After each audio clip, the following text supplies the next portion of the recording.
Il-mexxejja kollha tal-Med9 kellhom kliem ta' tifħira għal Malta u għal mod kif il-Prim Ministru Malti Robert Abela mexxa dan is-summit, b'mod partikolari d-dikjarazzjonijiet konġunta li fuqha kien hemm qbil. Wara li wassal l-indirizz tiegħu il-Prim Ministru Robert Abela fil-pjazza ta' quddiem il-Katedral tal-Imdina, indirizzat lil midja il-Prim Ministru Taljana Giorgia Meloni.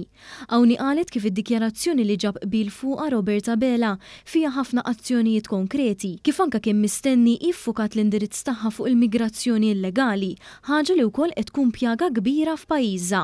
Nei giorni scorsi io avevo inviato al Primo Ministro Abela una lettera chiedendo appunto di affrontare questa questione. Lo devo ringraziare per averlo fatto e devo ringraziare i colleghi perché nella dichiarazione finale vi sono molti elementi concreti, seri, che affrontano la questione migratoria, anche molti di quelli che erano stati suggeriti dall'Italia.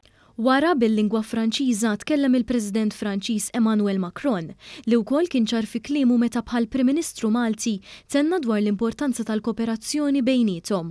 Hawnhekk huwa ringrazzja lill Prim Ministru Abela tal-ospitalità tiegħu. Il-Prim Ministri Kyriakos Mitsotakis tal-Greċja, Antonio Costa tal-Portugal u Andrej Plenković tal-Kroazja it-tlieta li huma semmew l-importanza tas-summit tal-Med9 u kif b'mod pożittiv bejniethom huma trattaw it-tibdil fil-klima, l-effetti tal-pandemija, kif l-Unjoni Ewropea trid tkompli tindirizza l-effetti tal-gwerra fl-Ukrajna, l-isfidi dinjija oħra li jaffettwa lil dawn il-pajjiżi, it-tisjieħ tal-frontieri u anke id-drittijiet tal-bniedem.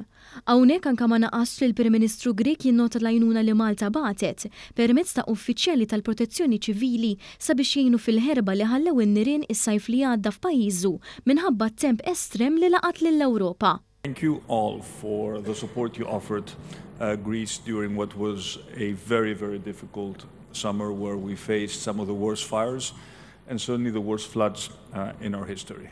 Nikos Christodoulides ta' Ċipru wara il-Prim Ministru Sloven Robert Golob li tkellmu u messu mal-istess temi għamlu referenza għas-sigurtà fl-ikel, it-turiżmu l-isfidi kbar li qed iħallu diżastri naturali u l-ħidma li għandha ssir biex jissaħħu relazzjonijiet bejn l-Unjoni Ewropea u l-pajjiżi tar-reġjun tan-nofsinhar. Uħud mill-mexxejja semmew id-diżastri li ħalla temp estrem f'pajjiżhom filwaqt li anke nnutaw il-bżonn li issa wasal iż-żmien sabiex jissaħħaħ il-fond u l-allokazzjoni tal-Malti Annual Financial Framework sabiex jien f'każijiet bħal dawn li sfortunatament ikollhom eventwalità traġika. Finalment jirrappreżenta lil Spanja kien hemm is-Segretarju tal-Istat Spanjol Pascual Navarro Ríos li nnota l-impenn tal-Med9 sabiex jiġu solvuti sfidi komuni. Kull mexxej qal kif iħares il-qudiem għas-summit tal-Med9 is-sena d-dieħla li se jkun qed isir f'Ċipru.